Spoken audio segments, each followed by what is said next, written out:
முஹம்மதுன் ரசூலுல்லாஹி ஸல்லல்லாஹு அலைஹி வஸல்லம் இதா கான உமராவுக்கும் ஹியாரக்கும் வ அக்னியாவுக்கும் சம்ஹாஅக்கும் வ உமூருக்கும் ஷூரா பைனக்கும் வல்லஹருல் அர்தி கைருல் லக்கும் மின் பத்னிஹா. சதக நபியுல்லாஹி ஸல்லல்லாஹு அலைஹி வஸல்லம். எல்லாம் வல்ல அல்லாஹுவின் அன்பும் மேலான கருணையும் நமக்கெல்லாம் வந்து சேரட்டுமாக.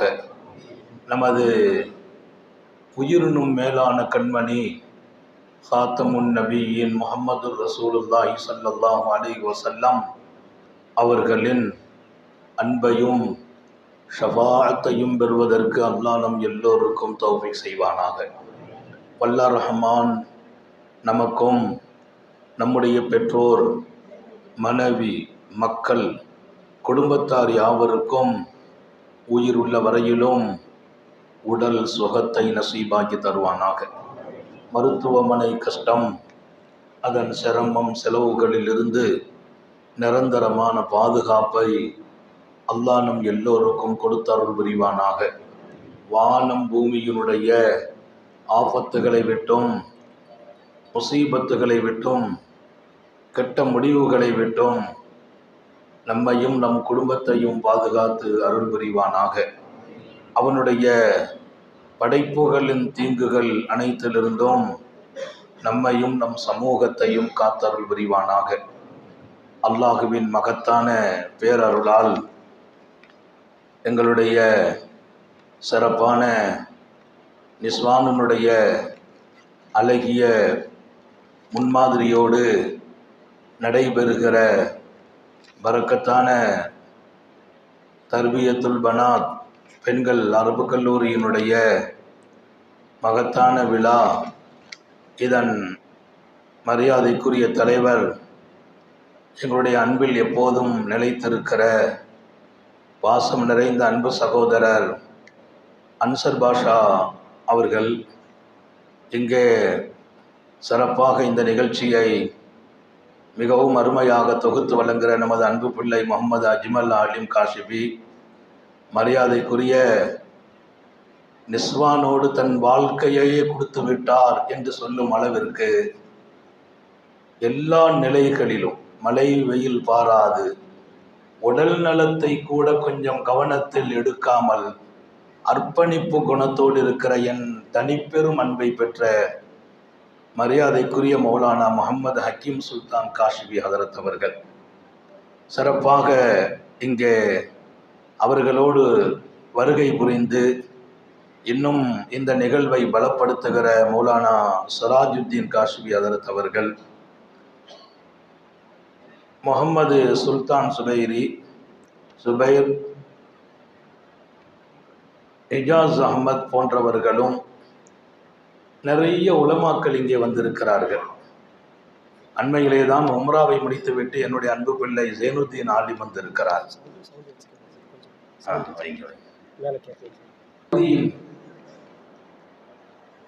இந்த பகுதியினுடைய அருமையான முரீதீன்கள், முஹிப்பீன்கள், மாண்புக்குரிய உலமாக்கள், எங்களுடைய அன்பு மாணவியர்கள், உஸ்தாதிகள் எல்லாம் நிரம்ப அமைந்திருக்கும் இந்த சபையில் செங்கல்பட்டில் இருந்து எப்போதுமே இது போன்ற நிகழ்ச்சியில் நம்மை சந்திக்க வருவதையே பழக்கமாக கொண்ட அசீஸ் ஆலி அவர்கள் உட்பட எல்லோருக்கும் துவா செய்தவனாக இருக்கிற எல்லா ஆலிம்களுடைய பேரை சொல்றது நமக்கு பறக்க நேரத்தினுடைய அருமையை கவனத்தில் கொண்டு அது எப்போதுமே பாண்டிச்சேரி வந்து அவளை சந்திக்கிறது தான். எல்லாம் வல்ல அல்லாஹ் நம்மை பொருந்தி கொள்வானாக. அவன் பொருந்தி கொண்ட வாழ்க்கை கிடைத்தால் என்னுடைய 2 உலகம் பாக்கியமாயிடும். இங்க மட்டும் பாக்கியம் பெறணும், அங்க மட்டும் பாக்கியம் பெறணும்னா இல்லை, 2 உலகத்திலும் பாக்கியமாக. இங்கே நாம் எல்லாருடைய இதயத்திலும் சாலிகான இடத்தை பெற வேண்டும். அது ரசூலுடைய துவா. பெருமானார் துன்யாவை விடு மறுமையை எடு என்று சொன்னவர்கள் அல்ல. என்னை மக்கள் பார்வையில் பெரிய ஆளாக காட்டு கேட்ட ஒரே மனிதர் முஹம்மது ரசூலுல்லாஹ்.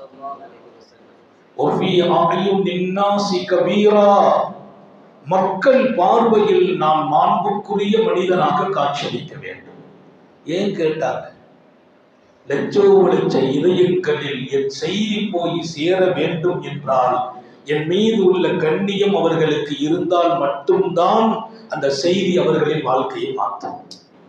ரசூல் கேட்கிறான், லட்ச மக்களின் இதயத்தில் என்னுடைய செய்தி மாற்றத்தை தரும் அளவிற்கு என்னை அவங்க பார்வையில கண்ணியமான ஆளா காட்டிவிடு. ஆகா, இவ்வளவு பெரிய இடம் கிடைச்சு போச்சேண்டு என்னை நான் எப்படி பார்க்க வேண்டும்? என் பார்வையில் என்னை மிகச்சிறியவராக காட்டுவாயாக. நம்மை நாம லேசா தான் பார்க்கிறோம். அல்லாஹ் நம்மை மக்கள் பார்வையில கண்ணியமா காட்டார். இன்னொரு செய்தி தெரியுமா உங்களுக்கு? எப்போதெல்லாம் நீங்கள் உங்களை சாதாரணமாக பார்ப்பீர்களோ அப்போதெல்லாம் மக்கள் பார்வையில் அல்லாஹ் உங்களை மேலாகவே காட்டுவான். அது அல்லாஹ்வின் சுன்னத். இங்கே நான் வாழ விரும்புகிற வாழ்க்கை இரண்டு உலகத்தையும் மேம்படுத்த வேண்டும். இங்கேதான் நான் வணங்க வேண்டும், இங்கேதான் நான் உழைக்க வேண்டும், இங்கேதான் திருமணம் செய்ய வேண்டும், இங்கேதான் பிள்ளைகளை பெற வேண்டும், இங்கேதான் கல்வி கற்க வேண்டும், இங்கேதான் வீடு கட்ட வேண்டும், இங்கேதான் என் வாழ்க்கையை செழுமைப்படுத்த வேண்டும், இங்கேதான் தீனை எடுக்க வேண்டும், தீன்படி வாழ வேண்டும், தீனை சொல்ல வேண்டும். இதில் எந்த ஒன்றும் மர்மையில் செய்ய முடியாது. ஒன்றுமா மறுமையிலே? எதுவும் மறுமையில் இல்லை. அனைத்தும் செய்யும் இடம் அத்துன்யா மஸ்ரஅத்துல் ஆகிரா, மறுமை தயார்படுத்தப்படுவதற்கு இந்த உலகம்தான் அதன் நிலம் என்றார்கள் நபிகள் நாயகம். எப்படி உலகத்தை மறுப்பது? இங்கே ஒரே ஒரு விஷயம்தான், நான் எடுத்து வைக்கும் ஒவ்வொன்றும் என் மறுமையின் மிகச்சிறந்த வாழ்க்கையை தீர்மானிக்க வேண்டும் என்கிற நோக்கத்தோடு வைக்க வேண்டும். ஒவ்வொரு எட்டும் என் மறுமையை சீராக்க வேண்டும். நான் சம்பாதிப்பதற்கு தடை அல்ல, அந்த வருமானம் என் மறுமையை தீர்மானிக்க வேண்டும். நான் பணக்காரனாக ஆகுவதற்கு தடை இல்லை, அந்த பணக்காரனாக ஆனாலும் என் ஆகிரத்து பாக்கியமாக வேண்டும். ஒரு மிகச்சிறந்த வாழ்க்கை திட்டம் சர்க்காரை ஆலம் ஸல்லல்லாஹு அலைஹி வஸல்லம் உருவாக்குவார்கள். உலகத்தில் இருந்து உன் இதயத்தை பாதுகாத்துக் கொள்கின்றார்கள். ஹஜ்ரத் அப்துல் காதிர் ஜீலானி ரலியல்லாஹு அன்ஹு ஆன்மீக பாட்டையில் மிகச்சிறந்த சாலிஹீன்களை உருவாக்குனாங்க. ஒரு வார்த்தை சொன்னாங்க, காலமும் மறக்க முடியாத வார்த்தை. உலகத்தை எப்படி வைக்கணும், வறுமை எப்படி வைக்கணும். அவங்க சொன்ன வார்த்தை, நீ எப்படி வை, துன்யா பியதி, உலகத்தை கையில் வைத்துக் கொள், உலகத்தை கல்புல வச்சிடாத, துன்யா கையில் இருக்கட்டும். என் கல்பு பரிசுத்தமாக வேண்டும். இந்த கல்வில் என் மனைவிக்கு கூட இடம் இல்லை, நான் பாசம் காட்டும் பிள்ளைகளுக்கு இடம் இல்லை, என்னை உருவாக்கிய பெற்றோர்களுக்கும் இடம் இல்லை. அன்பு உண்டு, பாசம் உண்டு, எல்லை இல்லா துஆ உண்டு அவர்களுக்கு. என் இதயம் என் ரப்புக்கு மட்டுமே சொந்தம். அல்லாஹு ஃபீ குலூபி இபாதிஹில் முஃமினீன், முஃமின்களின் இதயம் அல்லாஹ்வின் ஆளுமைக்குரிய இடம். அவனுக்கு ஆளுமைக்குரிய இடமாக என் உள்ளம் ஆக்கப்பட வேண்டும். நான் என்ன செய்வது? வறுமையில போயா செய்ய முடியும்?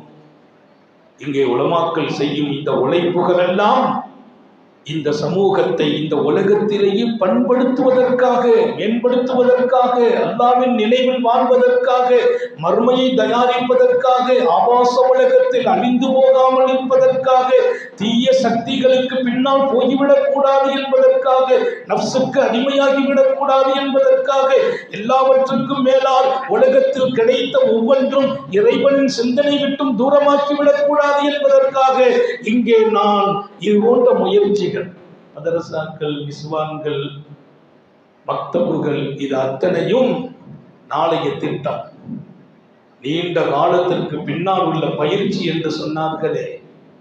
இன்னும் 20-30 ஆண்டுகளுக்கு பின் இந்த சமூகத்தை எப்படி பார்க்க வேண்டும் என்கிற திட்டங்களை இங்கே பாடத்திட்டமாக கொண்டு வந்தோம் என்றார்களே. மார்க்கமுள்ள ஒரு டாக்டரை நீங்கள் பார்க்க வேண்டுமா என்று கேட்டார்களே. இதுதான் இங்கே நோக்கம். நம்முடைய எந்த ஒன்றும் அற்ப உலகத்தை நோக்கமாக கொண்டு அமைந்து விடக்கூடாது. எல்லாருக்கும் சொல்றேன், இந்த மதரசா பெண்கள் பயான் பேசுறதுலாம் இல்லை. இந்த நோக்கம் என்ன? ஒவ்வொருடைய இதயத்திலையும் அல்லாஹ்வை கொண்டு உட்கார வச்சார்.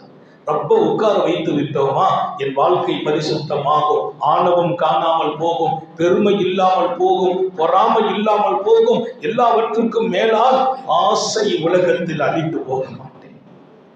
துன்யாவெல்லாம் காலடியில்.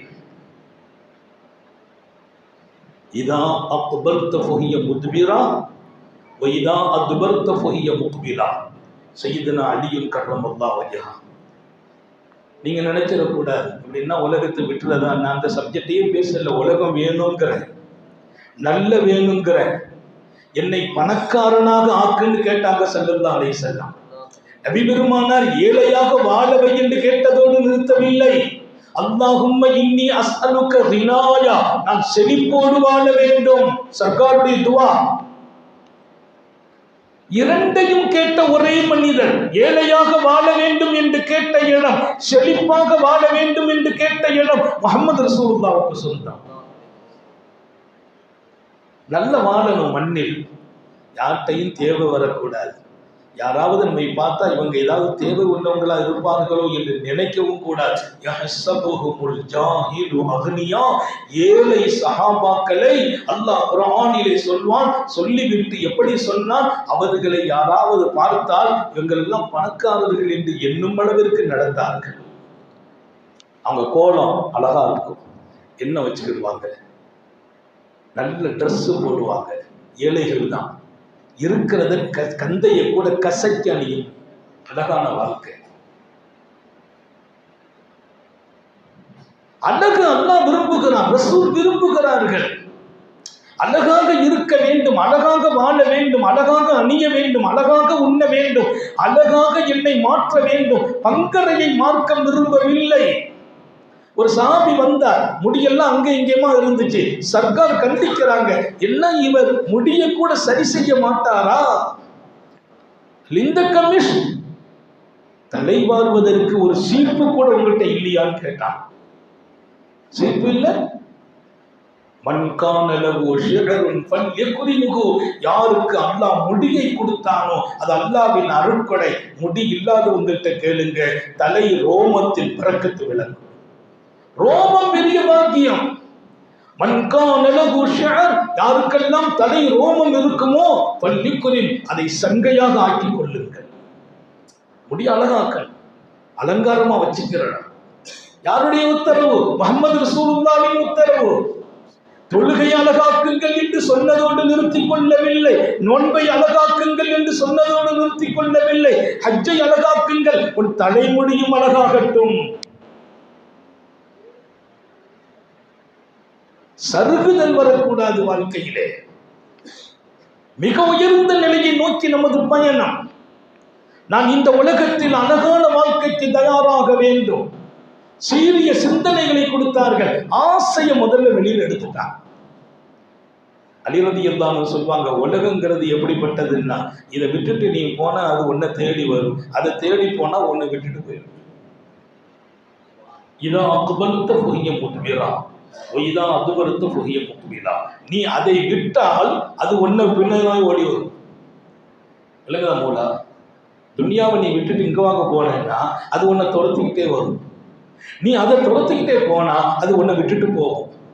நம்ம நோக்கம் என்ன? துன்யா நம்ம கைக்கு வரணும். நீங்க என்ன பண்ணணும்? அதை விட்டுட்டு இந்த பக்கம் போங்க, அது உங்களை தேடி வரும். என்ன அர்த்தம்?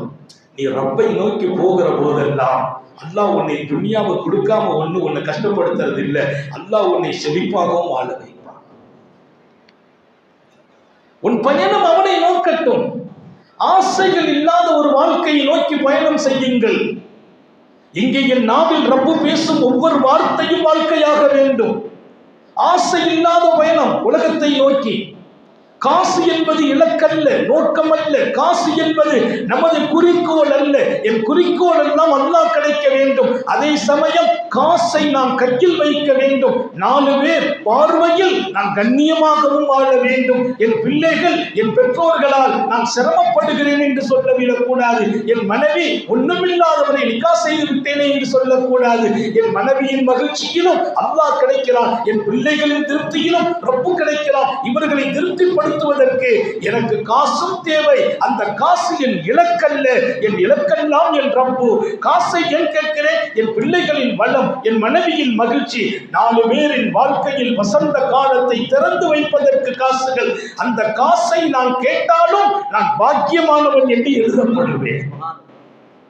நான் பாக்கியமானவன். ஏன்?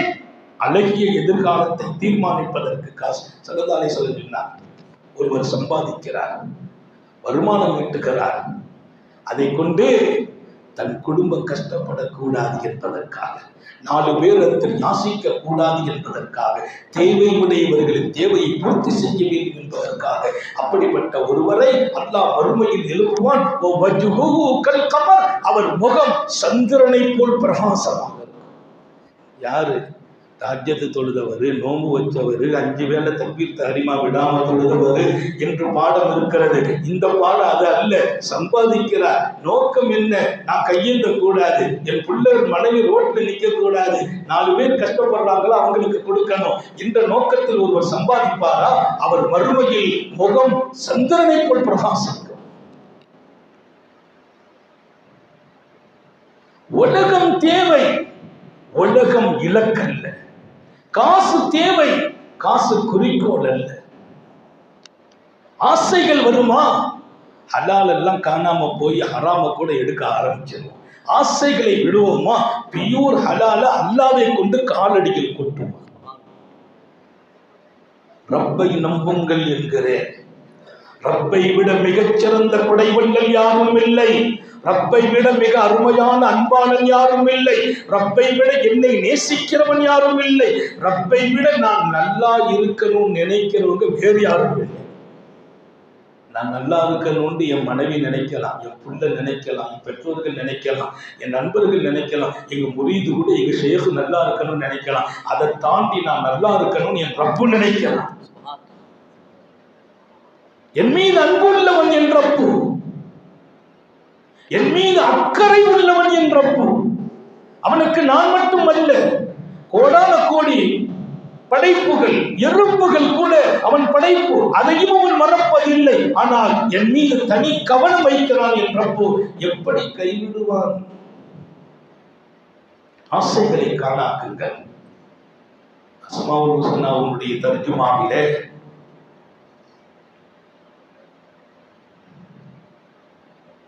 அற்புதமான ஒரு நிகழ்வை சூரி மௌலவி பாடத்திலே விளக்குகிறார். ஒருவர் தன் மனைவிக்கு தெரியாது இன்னொரு நிக்கா செய்து கொண்டார். தன் மனைவிக்கு தெரியாமல் இன்னொரு நிக்கா நீங்க விரும்புற நேரத்தில் முடிஞ்சது. ஆனா ஒன்றும் பயப்படுற மாதிரி இல்லை. கூடபட்சமா 1 மணி நேரம் பேசுவோம், குறைஞ்ச 3/4 மணி நேரம் 40 நிமிஷம்.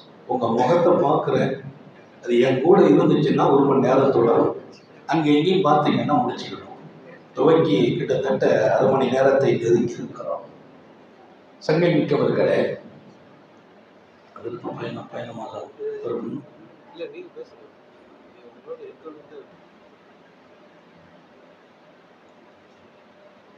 2வது மனைவி அவர் நிக்கா செய்யும் போது முதல் மனைவிக்கு தெரியாது.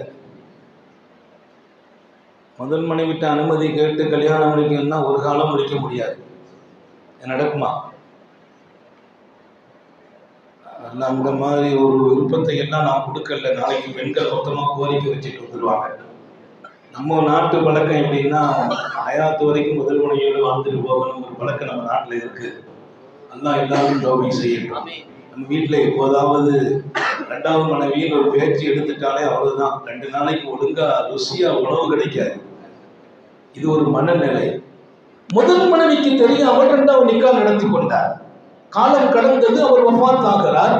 முதல் மனைவியின் இத்தா முடிந்தது. அந்த அம்மாவுக்கு சொத்து பங்கு கொடுக்கப்படுது. மனைவிக்கு சொத்து, குழந்தைகள் இருந்தால் 8 பாகம், அவர் விட்டுட்டு போன சொத்தில் 8 பாகம். பிள்ளைகள் இல்லை என்றால், பேரன் பேத்திகள் இல்லை என்றால் 4 பாகம். அவர் 4 கோடி ரூபாய் வச்சுட்டு போனா 1 கோடி, பிள்ளைகளும் பேரன் பேத்திகளும் இல்லாவிட்டார் 4 கோடி ரூபாய் வச்சிருக்கிறார். பிள்ளைகள் இருக்கிறாங்க, பேரன் பேத்திகள் இருக்கிறாங்கன்னா 1/2 கோடி கிடைக்கும். இது குர்ஆன் சொல்லும் அருமையான வாரிசு உரிமை சட்டம். அப்போ பெண்களுக்கான மனைவிக்கான சொத்து 8 பாகம். குழந்தை இருந்தால், குழந்தை இருக்கும்போது, குழந்தை இல்லை 4 பாகம். அந்த அம்மாவுக்கு சொத்து வந்துச்சு. அந்த அம்மா சொத்தை வாங்குற நேரத்துல செய்தி ஒண்ணு வருது, உங்க கணவர் இடையில ஒரு 2வது நிக்கா செய்திருந்தார். வஃபாத்துக்கு பின்னால கணவர் இல்ல, சொத்தை வாங்குற போது சட்டம் என்ன தெரியுமா? 1 மனைவியோ 2 மனைவியோ 3 மனைவியோ 4 மனைவியோ 8 பாகம் வந்தால் அதை அந்த எல்லா மனைவிக்கும் சேர்த்து பங்கு வச்சுக்கிறோம். ஒவ்வொரு மனைவிக்கும் 8 அல்ல, ஒரு 8 கொடுப்போம். அந்த மற்ற அவங்க கூட எத்தனை மனைவியோ அவங்க அதை ஷேர் பண்ணிக்கிறோம். சமமாக பங்கு. அந்த அம்மா பாருங்க, மார்க்கம் இருந்ததால், அல்லாஹ்வின் தொடர்பு இருந்ததால், ஷரியத்தின் உணர்வு இருந்ததால் அந்த சொத்தை வாங்கிட்டு சொன்னாங்க, என் கணவர் ஏற்கனவே எனக்கு பின்னால ஒரு பெண்ணை நிக்கா செய்ததா கேள்விப்படுறேன், இப்பதான் படுறேன். அந்த அம்மா எங்க இருக்காங்கன்னு தெரியல, இந்த சொத்தை நான் அனுபவிக்க முடியாது, இதுல சமவாதி அவங்களுக்கு கொடுக்கணும், அவங்கள கண்டுபிடிச்சு கொடுத்தாகணும்னு சொன்னாங்க. நான் சொல்வதெல்லாம், எங்கள் பெண் மக்களுக்கு நாங்கள் தீனை கொடுக்கிறோம், அல்லாஹ்வை கொடுக்கிறோம், ரசூலை கொடுக்கிறோம். இது போன்ற நிஸ்வான்களை கொண்டு வெறும் குர்ஆனை மாத்திரம் கற்றுக் கொடுக்கவில்லை, குர்ஆனின் ஆழத்தை கற்றுக் கொடுக்கிறோம், ஹதீஸினுடைய அருமையான வாழ்க்கை கற்றுக் கொடுக்கிறோம், அல்லாஹ்வையும் ரசூலையும் துன்யாவிலேயே ஹயாத்தாக்குற வாழ்க்கையை கொடுக்கிறோம். அந்த வாழ்க்கையை பெற்றிருந்த அந்த பெண்மணி அவங்க சொன்னாங்க, இந்த சொத்தை நான் அனுபவிக்க முடியாது, என் கணவர் இன்னொரு பெண்ணை நிக்கா செய்திருக்கிறார் என்ற செய்தி வந்திருக்கிறது, அப்படியானால் அவர்களுக்கு இதிலே சம பங்கு இருக்கிறது என்று. அவங்க எங்கு இருக்கிறாங்க தெரியாது, அவர் சொல்லவும் இல்லை, தேடுறாங்க, பல இடங்களுக்கு பயணமாகிறாங்க, தன்னுடைய கணவரின் 2வது மனைவி எங்க இருக்கிறாங்க, அப்படி இப்படிமா சூசகமா அவங்க இன்னும் ஏரியாவில் இருக்கிறாங்கன்னு ஒரு செய்தி. அந்த செய்தியை கேட்டு அந்த ஏரியாவுக்கே போயிட்டாங்க. போய் வீட்டை கண்டுபிடிச்சு வீட்டுக்கே போயிட்டாங்க. வீட்டுக்கு போன உடனே அவங்களுக்கு இவங்க தான் மனைவிலாம் தெரியாது. நேரா வந்தாங்க, நீங்கள் இப்படி ஒருவங்களை நிக்கா செய்த? ஆமான்னா, அல்ஹம்துலில்லாஹ், நம் கணவரின் 2வது மனைவி இவர்கள் சொத்தோடு வந்திருக்கிறாங்க. நம்ம கணவர் மௌத்தா போய்விட்டார், நான் முதல் மனைவி, நீங்கள் 2வது மனைவி, அவருடைய சொத்தில் இவ்வளவு வந்திருக்கிறது, இதில் பாதி உங்களுக்கு சொந்தம், அதை கொண்டு வந்திருக்கிறேன் என்றார்கள். எத்தனை பரிசுத்தமான பெண்கள், ஆசைகளை விட்டும் அப்பாற்பட்டவர்கள். காசு கிடைக்கிறது என்பதற்காக அதை தவறான வழியில் தேடுவதா, பாவங்களாக அதை ஆக்கிக் கொள்வதா? இன்றைக்கு ஏன் ஹராமுகள் வளர்ந்தது? தடை செய்யப்பட்ட பணங்களை நோக்கி மக்கள் ஏன் பயணிக்கிறார்கள்? மூமின்களிடத்தில் ஹலால் ஹராம் பேணப்படுவதில்லை. அதுதான் நமது வலிமையை பலகீனப்படுத்துகிறது. ஹராம் என் வாழ்க்கையில் கலக்கக்கூடாது, பியூர் ஹலால் தான் என் வாழ்க்கை.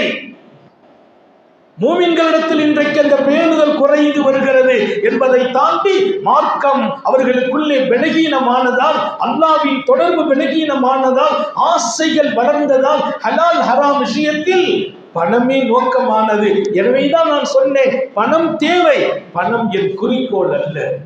என் குறிக்கோள் அல்லாஹ்வும் ரசூலும். அல்லாஹ்வையும் ரசூலையும் நான் திருப்திப்படுத்த வேண்டும், அல்லாஹ்வும் ரசூலும் என்னை திருப்திப்படுத்த வேண்டும். அப்படியானால் அந்த பணம் எப்படி இருந்தால் திருப்தி கிடைக்கும்? அந்த வழியில் பணம் இருக்க வேண்டும். அந்த அம்மா கொண்டு ஓடி வந்து பையோடு நிற்கிறாங்க, உங்க காசுமா வாங்கிக்கங்க. அந்த அம்மா ஸ்டாப் பண்ணிட்டாங்க, நிப்பாட்டுங்க. என்ன நிப்பாட்ட சொல்றாங்க? உண்மைதான், உங்களுக்கு பின்னால் என்னை கல்யாணம் செய்து கொண்டார், நானும் மனைவியாக இருந்தேன், நானும் மனைவிதான். ஆனால் அவர் வஃபாத் ஆகுவதற்கு முன்பு என்னை தலாக் சொல்லிவிட்டார். அவர் வஃபாத் ஆகுவதற்கு முன்பு என்னை விவாகரத்து பண்ணிவிட்டார். அவர் மௌத்தாகும் போது நான் மனைவியா இருந்தால் மட்டும்தான் எனக்கு சொத்து சேரும். அவர் மௌத்தாகும் போது நான் மனைவியாக இல்லை. எனவே இந்த சொத்து எனக்கு உள்ளதல்ல, உங்களுக்குள்ளதான். இந்த அம்மா இவ்வளவு பக்தி என்றால் அந்த அம்மா அதை விட பெரிய பக்தி. சொன்ன தலாக்கை மறைத்திருக்கலாம். காசு நோக்கமானால் தலாக்கு சொல்லிவிட்டார் என்கிறது இவங்களுக்கே தெரியாது. சரி, இரண்டாவது கல்யாணத்தை பத்தியே தெரியாது. அந்த அம்மா மறைத்து இருக்கலாம். அல்லாஹ் எங்கே ஹயாத்தாகிறானோ, நினைவில் வருகிறானோ, அல்லாஹ்வை எங்கே மனிதர்கள் மனதிலும் நினைவிலும் கொண்டு வாழ்கிறார்களோ அங்கே ஹராம்கள் நினைவில் இருக்கும். நிச்சயமாக அதில் அவர்கள் சரியாக நடப்பார்கள். பேணுதல் நினைவில் இருக்கும், பேணுதலாக வாழ்வார்கள். அல்லாஹ்வை மறக்கும் இடம் ஹராம் வாழ்க்கையாக மாறுகிறது. பேணுதல் மௌத்தாக போய்விடுகிறது. ஒரு பரிசுத்தமான உலகத்தை நோக்கி பயணிக்க வேண்டும். நாட்டில் நான் நிம்மதி பெற வேண்டும், வீட்டில் நிம்மதி பெற வேண்டும், என் 24 மணி நேரம் அல்லாஹ்வோடு இன்பம் பெற வேண்டும். நான் தக்பீர் கட்டினால் மாத்திரம் இன்பம் அல்ல, கொஞ்ச நேரம் உட்கார்ந்தாலும் இன்பமாகணும், படுத்தாலும் இன்பம், விழித்தாலும் இன்பம். ரப்போடு என் நினைவுகள் சங்கமமாகிக் கொண்டே இருக்க வேண்டும். அப்படி ஒரு வாழ்க்கையை நான் வாழ்கிற போது ஆசைகள் வராது, துன்யா மோகமாக மாறாது. அப்படி ஆசைப்படாததால உலகம் ஒன்றும் காணாமல் போகாது. மற்றவங்களை விட பன்மடங்கு உலகம் நம்ம காலடியில் வந்து விழுந்து கொண்டிருக்கும். அவன் ராசி, அவன் கொடுத்த அழகு பார்க்கிறவன், அவன் கொடுத்த அழகு பார்ப்பவன். அவன் மீது சந்தேகமா? ஈமானை பரீட்சை செய்யுங்கள். அது எப்படி முடியுமா? யாரை சந்தேகப்படுகிறீர்கள்? யாரை சந்தேகப்படுகிறீர்கள்? அவனுடைய அசைவு இல்லை என்றால் வாழ முடியுமா என்று கேட்கிறேன். அவன் உங்களோடு இல்லை என்றால் உங்கள் இரவில் தூக்கம் வருமா என்று கேட்கிறேன். உங்கள் உறக்கத்தில் உங்களோடு அவன் இல்லை என்றால் விழிக்க முடியுமா என்று கேட்கிறேன். நீங்கள் விழிக்க வேண்டும், அவன் இருக்கிறான் உங்களோடு. நீங்கள் உறங்க வேண்டும், அவன் இருக்கிறான் உங்களோடு. ஒரு கவலம் உணவை எடுத்து வாயில் வைத்து என் ரப்பு இருந்ததால் அதை செரிமானமாக்கினான். இரத்தத்தில் கலப்பதை இரத்தத்தில் கலக்க வைத்தான், கழிவில் கலப்பதை கழிவில் கலக்க வைத்தான். என் ரப்பு என்னோடு இல்லையா? அந்த உணவே விஷமாக மாறிவிடும். அவன் இருக்கிறான். நம்புறோமா இல்லையா? அவன் இருப்பதால் வாழ்கிறேன், அவன் அசைப்பதால் அசைகிறேன். ஓமாக்கும் ஐனமா குந்தும், எங்கே இருக்கிறீர்கள்? பெட்ரூமிலா? அங்க நான் தான் இருக்கிறேன். பிளைட்டிலா? நான் இருக்கிறேன் உங்களோடு. உறக்கத்திலா? நான் இருக்கிறேன். ஐனமா குந்தும் ஒவ்வொமாக்கும் ஐனமா குந்தும், எங்கே இருந்தாலும் அவன் இருக்கிறான். அவனை மறந்து வாழ்கிற வாழ்க்கையில் எந்த பிரயோஜனம் இல்லைன்னு சொல்லல. அந்த வாழ்க்கை இன்பமே இல்லை. இன்பம் இருக்கா? ரப்ப மறந்தா அது நியாயமா? அல்லாஹ்வை மறக்கிறவர்கள் அநியாயக்காரர்கள் இல்லையா? அது நன்றி மறந்த வாழ்க்கை இல்லையா?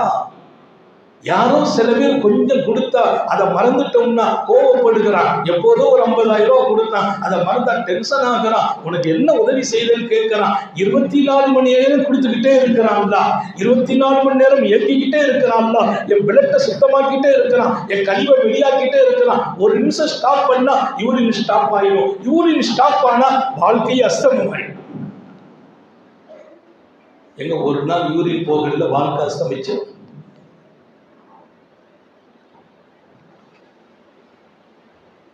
யூரின் 3 நாள் போகலன்னா மருத்துவமனையில கொண்டு சேர்த்து அவர் படுற பாடு, நிறைய நேரங்கள்ல அவர் வெளியில ஜனாசாவா தான் வருவார். யார் வெளியாக்கியது? யார் வெளியாக்கியது? அயஹ்சபுல் இன்சானு அல்ல யக்திர அலைஹி அஹத், அவன் மீது யாரும் சக்தி பெறவில்லை என்று நினைத்துக் கொண்டானா? நான் உன்னோடு எல்லா சக்தியையும் உன்னோடு நான் பிரயோகப்படுத்துகிறேன். அலம் நஜஅல் லஹு ஐனைன் வ லிசானன் வ ஷஃபத்தைன் வ ஹதைனாஹு நஜ்தைன், 2 கண்களை கொடுத்தேனா இல்லையா? உதடை கொடுத்தேனா இல்லையா? நாவை கொடுத்தேனா இல்லையா? அந்த நாவில் ருசியை கொடுத்தது யார்? நாவு இருக்கிறது, ருசி இல்லை. வாழ்க்கையும் மகிழ்ச்சி போய்விடும். சாப்பிடுற ருசியே இல்லாம சாப்பிடுற மகிழ்ச்சி போயிடும். நாவை கொடுத்து ருசியை கொடுத்தேனே என்றான் அல்லாஹ்.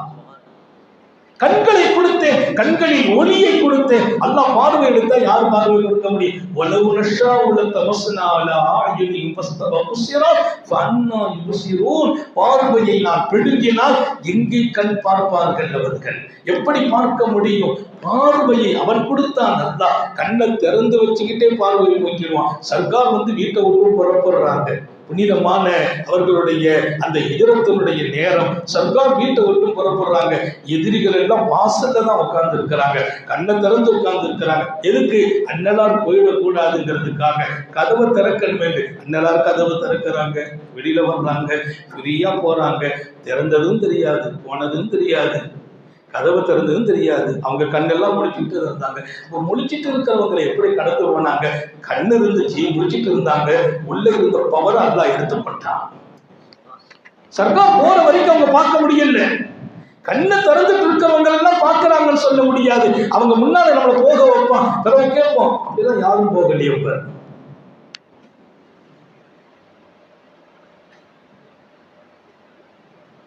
அவர் மௌத்தாகிறதுக்கு முந்தி என்ன தலாக் சொல்லிட்டார். இந்த பணம் எனக்குள்ளது இல்லை. அவர் மௌத்தாகும் போது மனைவியா நான் இருந்தால் மட்டும்தான் எனக்கு சொத்து. ஆனா அப்ப மனைவி இல்லை, தலாக் ஆகிட்டேன். அதனால இந்த பணம் எனக்கு அல்ல, உங்களுக்கு மட்டும்தான் சொந்தம் என்றார்கள். அந்த அம்மா கண்ணீரோடு அந்த சொத்தை தூக்கிட்டு வர்றாங்க. நான் என் வாழ்க்கையில் அல்லாஹ் பேணுதலை கொடுத்தான், என்னை விட பண்படுங்க அவர்கள் இருக்கிறார்கள். பெண்களின் வாழ்வில் தீன் வளர்ந்தால், பெண்களின் வாழ்வில் அல்லாஹ்வின் நினைவும் ரசூலின் சுன்னத்தும் ஹயாத்தானால், நம் வீட்டு பெண்கள் பண்பட்டால், பக்குவப்பட்டால், வீடு வழிமாறுகள் உருவாகும் வீடாக மாறும். வீடு வழிமாறுகள் உருவாகும் வீடு.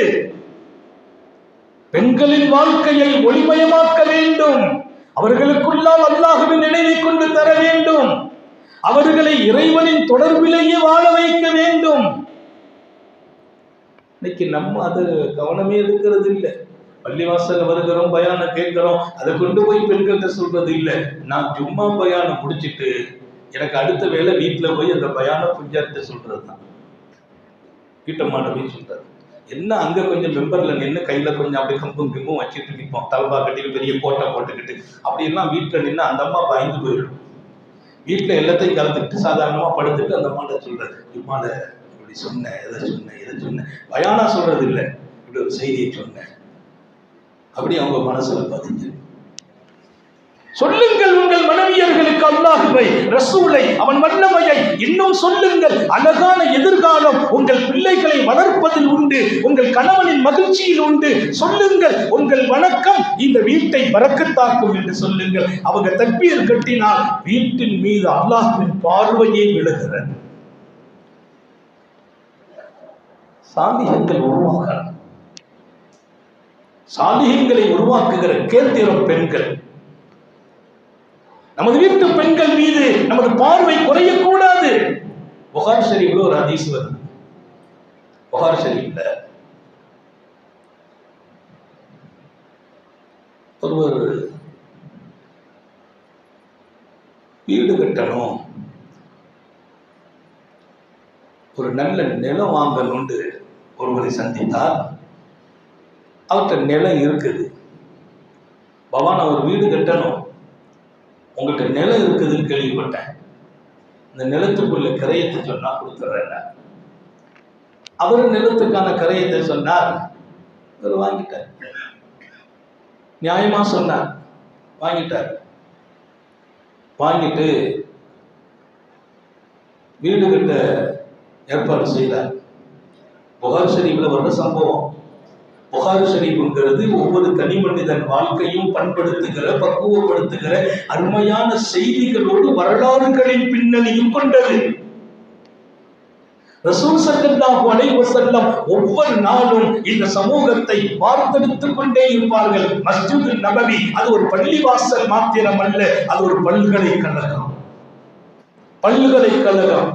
மஸ்ஜித் நபவியில நுழைஞ்சிட்டா ஒவ்வொரு தூணும் வரலாறு சொல்லும், ஒவ்வொரு கதவும் வரலாறு சொல்லும், ஒவ்வொரு வாசலும் வரலாறு சொல்லும். சாலிஹீன்களை சர்க்கார் உருவாக்கின இடம்.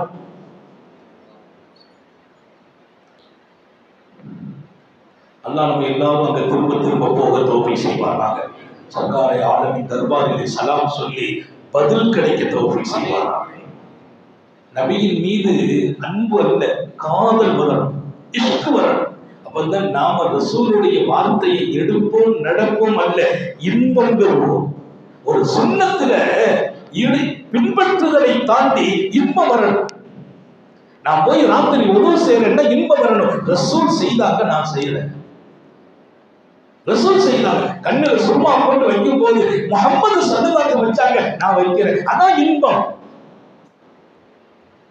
உடுத்ததிலே இன்பம், உண்ணுவதிலே இன்பம், எல்லாமே இன்பம்.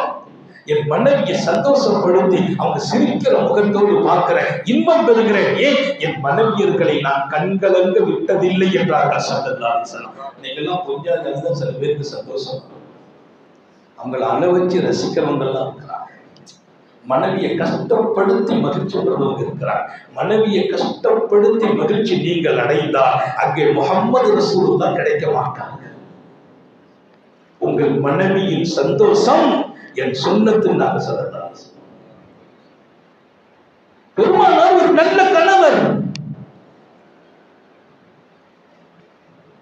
என் வீட்டில் நான் நல்ல கணவனாக இருக்க வேண்டும், நல்ல தந்தையாக இருக்க வேண்டும், என் ரப்பின் ஒரு நல்ல அடிமையாக வாழ வேண்டும். வாழ்க்கை விரிந்தது, விசாலமானது. நம்ம சுருக்கிக்கிட்டோம். ஏதோ தொழுதும் போச்சோம், ஏதோ ஓரளவுக்கு நம்ம பரவாயில்லை, அங்கதான் நம்ம டேஞ்சர். நான் சரியாக நினைத்து விடுங்கள், அல்லாஹ் சரியாக்கி விடுவான். வீடு கட்டணும் பாவா, நிலம் உங்கள்கிட்ட இருக்குன்னு கேள்விப்பட்டேன். ஆமா, எடுத்துக்கல, காசை கொடுத்தார், வாங்கிட்டார், வீடை கட்ட வருகிறார். காலைல வேலையை பார்த்து வீட்டை பூமியை தோண்டி கட்ட வந்தா பெரிய ஆச்சரியம் என்னன்னா, பூமியை தோண்டும் போது உள்ள ஒரு பை இருக்குது, அந்த பை நிறைய தங்கம் இருக்கு. தோண்டுனா பையில தங்கம். அந்த தங்கத்தை பார்த்தா இந்த மாதிரி 100 நிலம் வாங்குறான். அவ்வளவு தங்கம் இருக்கு. எவ்வளவு மகிழ்ச்சியா இருக்கு. நமக்கெல்லாம் ஒரு மாசம் தூக்கமே வராது. அதுல சில பேர் நமக்கு சந்தோஷம், நல்லா பெரிய பறக்க செய்துட்டான், எல்லாம் நமக்கு பறக்க செய்துட்டான். அவர் அப்படியே தூக்கிட்டு கொஞ்சம் அடிக்கப்பட சொல்லல, நேர ஓடி வருகிறார். யார்கிட்ட? நிலம் வாங்குறவர்கிட்ட வருகிறார். பாபா நில்லுங்க, என்ன உங்க வீட்டு நிலத்தை வாங்கிட்டேன், தோண்டுன வீடு கட்டுறதுக்கு உள்ளுக்குள்ள இப்படி தங்கம் இருக்குது, வச்சுக்கங்க பாபா, நான் நிலத்தை தானே வாங்கினேன், தங்கம் நான் வாங்கலையே, உங்களுக்குள்ளது. இது என்ன மனிதர்கள் என்று கேட்கிறேன். அப்படின்னா தங்கத்தை பார்த்துட்டோம்னா அந்த காது தெரியாம அடுத்த நிமிஷமே அதுக்கு நம்மகிட்ட வலி உண்டாயிருமா இல்லையா?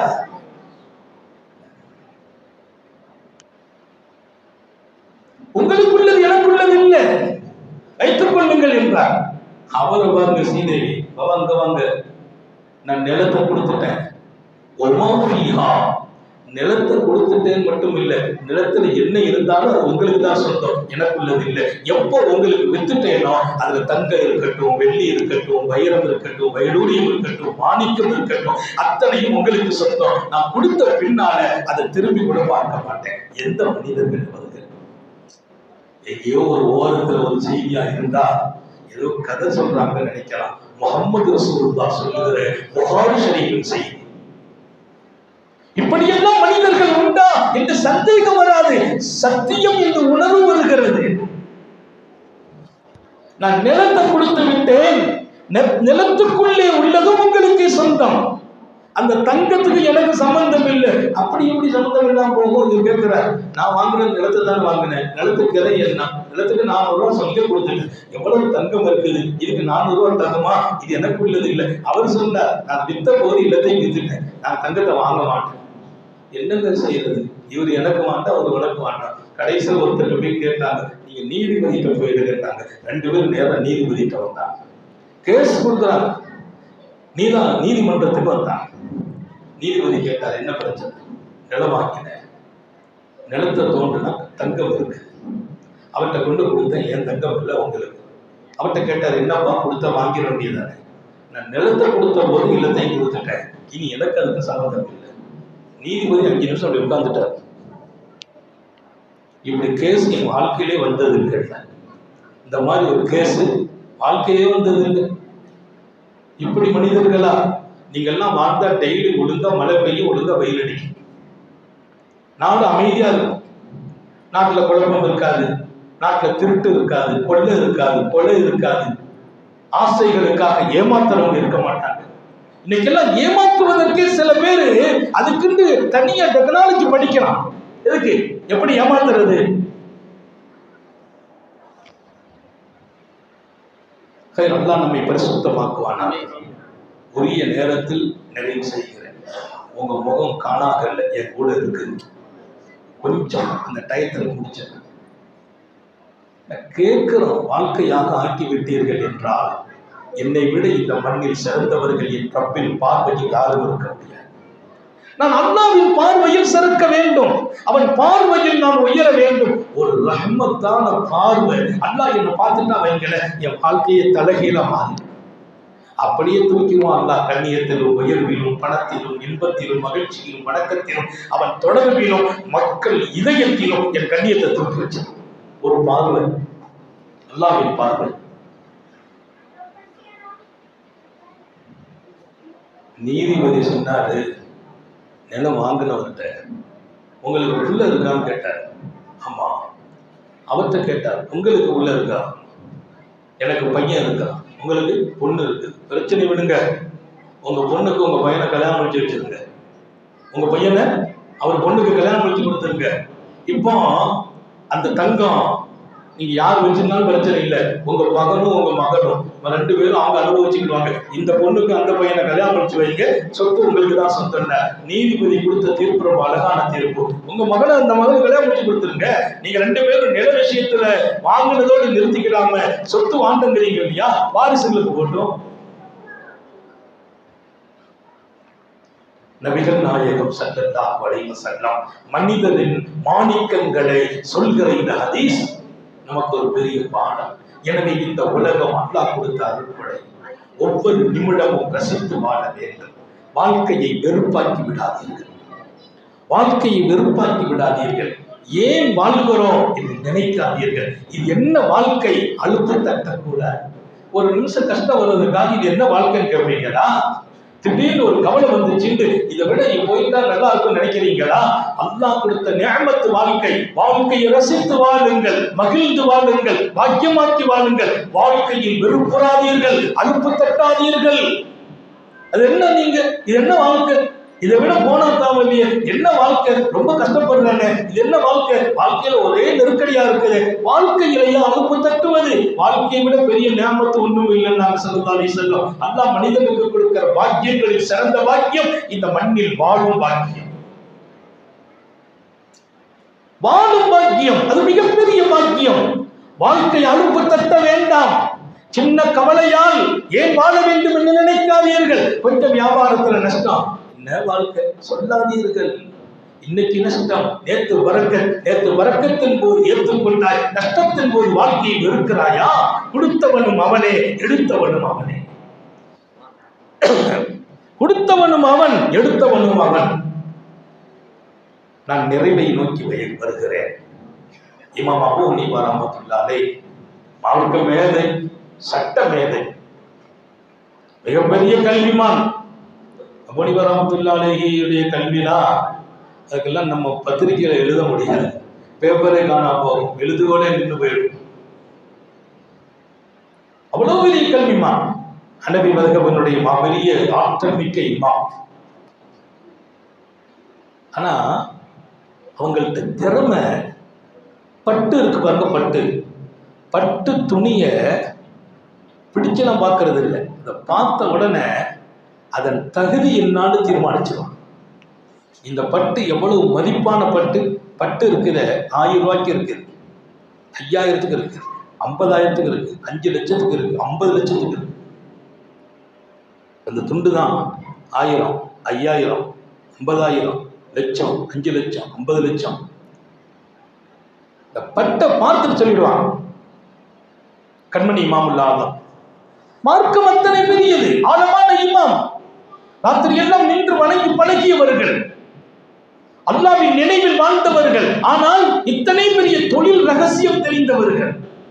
நான் என்ன சொல்றேன், சில பேர் ஆலிம்சாக்கள் கொஞ்சம் வியாபாரம் பண்ணா சில பேருக்கு பிடிக்கிறது இல்லை. அன்னைக்கு ஒரு பள்ளிவாசல் இமாம் நீக்கிட்டாங்க. ஏன்னு கேட்டா அவர் கடை போட்டாரு, நீக்கிட்டு. இமாம் ஒரு கடை வச்சிருக்கிறது, சின்ன கடை. இமாமா இருந்துட்டு கடை வைக்கலாமா? என்னங்க, இமாம் வியாபாரம் பண்ணக்கூடாது யாரும் சொன்னது? இமாம்கள் வியாபாரம் பண்றது சுன்னத்து. நானே நியத்து வச்சிருக்கேன், ஏதாச்சும் ஒரு வியாபாரம் ஆரம்பிக்கணும். ஆமீன் சொல்லுங்க. சில பேர் யோசிக்கிறாங்க, ஷேக் வியாபாரத்துக்கு போயிட்டு நாங்க யார்கிட்ட பையத்தாகிறது. உங்களை அல்லாஹ்வின் தொடர்புடைய வியாபாரியாக ஆக்குவோம்.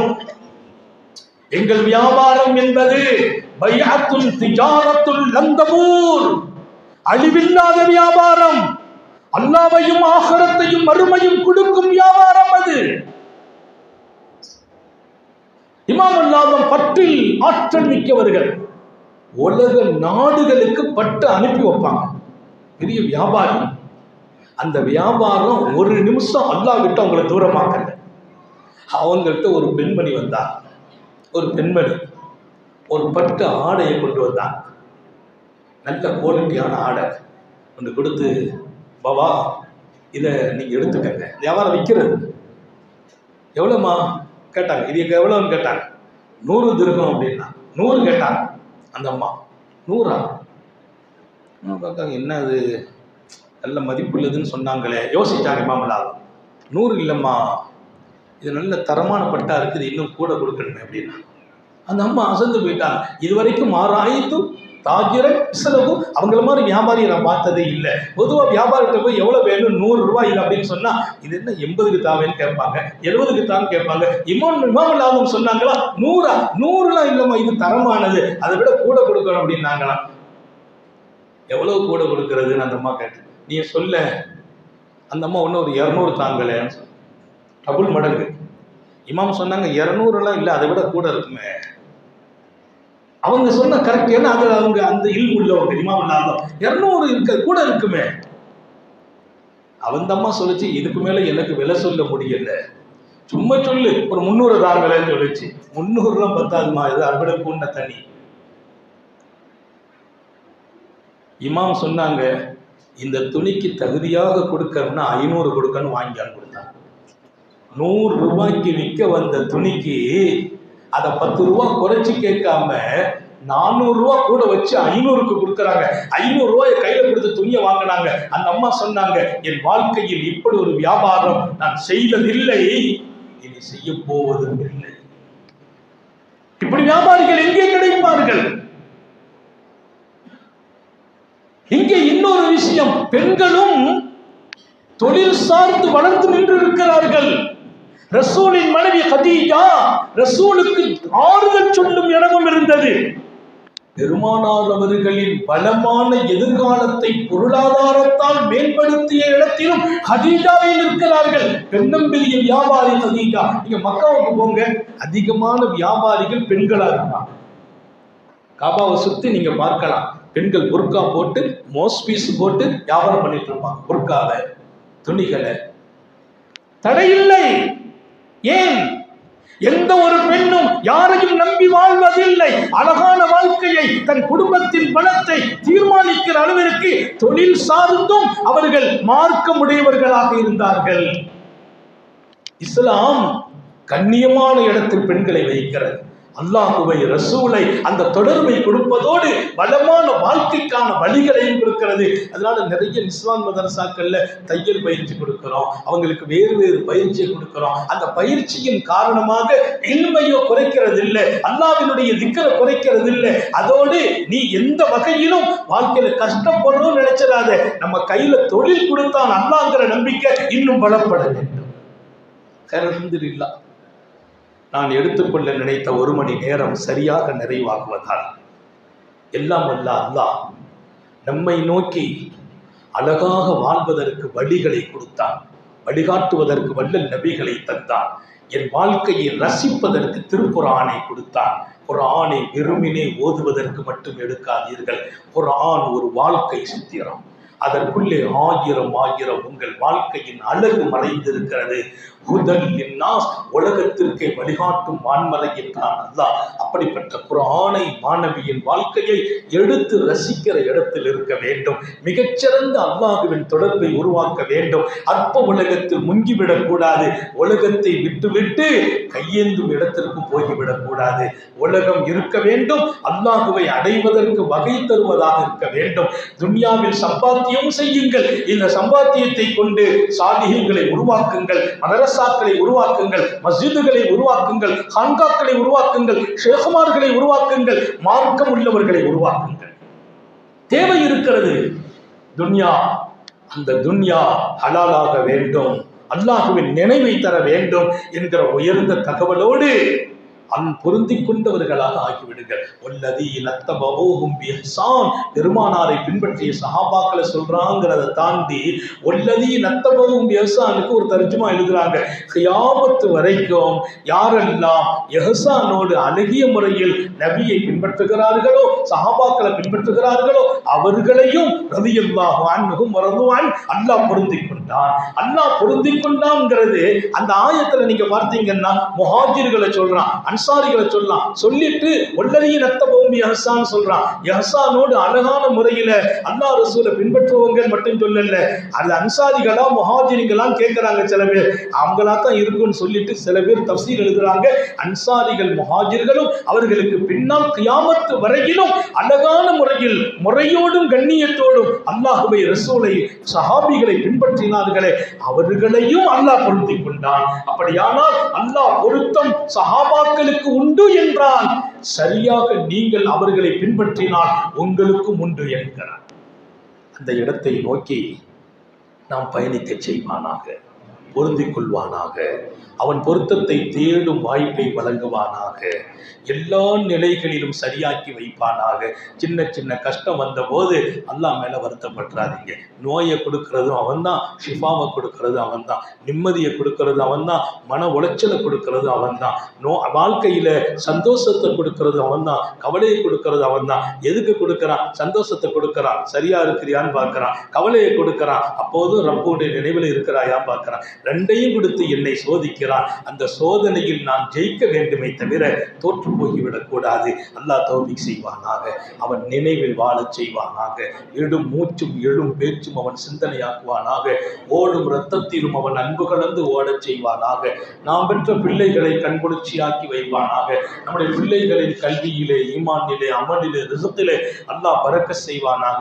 ஹயாத்து வரையிலும் நம்மையும் நமது குடும்பத்தை, மனைவி மக்கள், பேரன் பேத்திகள், பெற்றோர்கள், உறவுகள், ஆஸ்பத்திரி வாழ்க்கையிலிருந்து பாதுகாப்பானாக, அதன் செலவு சிரமங்களிலிருந்து பாதுகாப்பானாக, ஊரிலும் பாதுகாப்பானாக, பயணத்திலும் பாதுகாப்பானாக. அல்லாஹ் ஹஜ்ஜிக்கும் உம்ராவுக்கும் போவதற்கு எந்த தடைகளும் வராமல் பாதுகாப்பானாக. ஃப்ளைட்டினுடைய காரணங்களுக்காக போர்க்களத்தை காரணமாக்கி எந்த தடைகளும் இல்லாமல் போரை நிறுத்தி அமைதியை நசீபாக்குவானாக. நாடு தழுவிய பாதுகாப்பை வழங்குவானாக. ஹாஜிகள், உம்மாதுகள் சிறப்பாக போய் சிறப்பாக திரும்ப தௌஃபீக் செய்வானாக. அந்த மண்ணில் போய் ஹாஜி இறங்கிட்டாரு, காபாவை பார்த்துட்டாருன்னா அவர் மட்டுமா பாக்கியம்? அவர் எந்த ஊர்ல இருந்து போறாரோ அந்த ஊர் மக்களுக்கு அவர் கேட்கறதுவா ஊர் மக்களும் பாக்கியமாகறாங்க. அப்படின்னா உலகம் பூரா இருந்து வர்றாங்க. உலகம் பூரா பாக்கியமாகுவதற்கு ஹஜ்ஜு கியாமத் வரைக்கும் நடக்கணும். அல்லாஹ் தடையில்லாமல் பாதுகாப்பானா, ஹயாத்துல பறக்க செய்வானா, சுகத்துல பறக்க செய்வானா, நம்முடைய ஈமானிலே பறக்க செய்வானாக, நம்முடைய மனைவி மக்களிலே பறக்க செய்வானாக, நமது தொழில் துறைகளில் பறக்க செய்வானாக, பொருளாதாரத்தில் பறக்க செய்வானாக. நீண்ட நெடிய நாட்கள் நோய் நொடிகள் இல்லாமல் உடல் ஆரோக்கியத்தோடு மன நிறைவோடு இன்பத்தோடு அல்லாஹ்வை நின்று வணங்கி வழிபட்டு வாழும் நசீபையும் வாக்கியத்தையும் எல்லாம் அல்ல அல்லாஹ் உங்களுக்கும் எனக்கும் நம்மை ஈன்றெடுத்த தாய் தந்தையர்களுக்கும் நமது மனைவி மக்கள் உற்றார் உறவினர் யாவருக்கும் கொடுத்தருள் புரிவானாக. நமது உயிரினும் மேலான கண்மணி ஹாத்தமுன் நபியின் சர்க்காரை ஆலம் சுந்தர நபிகள் ஸல்லல்லாஹு அலைஹி வஸல்லம் அவர்களை கனவிலும் நனவிலும் கண்டுகளிக்கும் பெரும் பாக்கியத்தை அல்லாஹ் நம் எல்லோருக்கும் கொடுத்தருள் புரிவானாக என்ற நல்ல துஆக்களோடு உங்கள் எல்லோருடைய துஆவை ஆதரவைத்து, குறிப்பாக உலமா பெருமக்களின் உயிரோட்டமான துஆவை ஆதரவைத்து இந்த மதரசா இன்னும் பொலிவோடு நடக்க செய்வானாக. இதுக்கு பாடுபடுகிற நிர்வாகிகளை பொறுத்துக் கொள்வானாக. என்னுடைய அன்பு நண்பர் மரியாதைக்குரிய சகோதரர் அன்சர் அண்ணன் அவர்கள் இதுக்காக அர்ப்பணிப்பு 1000 பணிகளுக்கு இடையே மதரசாவின் மீது தனி கவனம். பல மாசத்துக்கு முன்னால தேதி வாங்கினாங்க. ஒவ்வொரு வருஷமும் தேதி வாங்கிடுறாங்க. இது பல வருஷம். எனவே அப்படிப்பட்ட ஒரு சிறந்த எண்ணம், விசாலமான உள்ளம் அல்லாஹ் அவர்களின் ஹயாத்திலும் சுகத்திலும் இதை தொடர்ந்து ஈடுபடுகிற தௌஃபீகை வழங்குவானாக. அவர்களோடு தோள் கொடுக்கிற எல்லா நிர்வாகிகளையும் பொருந்திக் கொள்வானாக. மதரசாவின் உஸ்தாதுமார்களில் இருந்து அதை நடத்துகிற எங்களுடைய சிறப்பான நிறுவனம் இருக்கிற யூனுஸ் அகாடமி தான் இதுக்கு வழிகாட்டுகிறது. யூனுஸ் அகாடமியினுடைய நிறுவனம் துன்யா பூரம் அல்லாஹு தாலா அதை பரவச் செய்வானாக. தமிழகத்தில் பல 100 மதரசாக்கள், பல 100 பெண்கள் ஆலிமாக்களாக, முஅல்லமாக்களாக, முபல்லிகாக்களாக அல்லாஹ் உருவாக்கிட்டே இருக்கான். அழகான பாடத்திட்டம்.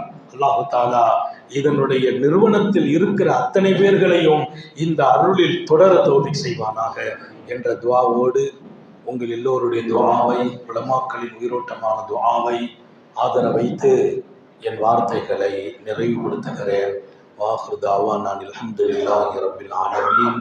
அஸ்ஸலாமு அலைக்கும் வரஹ்மத்துல்லாஹி வபரகாத்துஹு.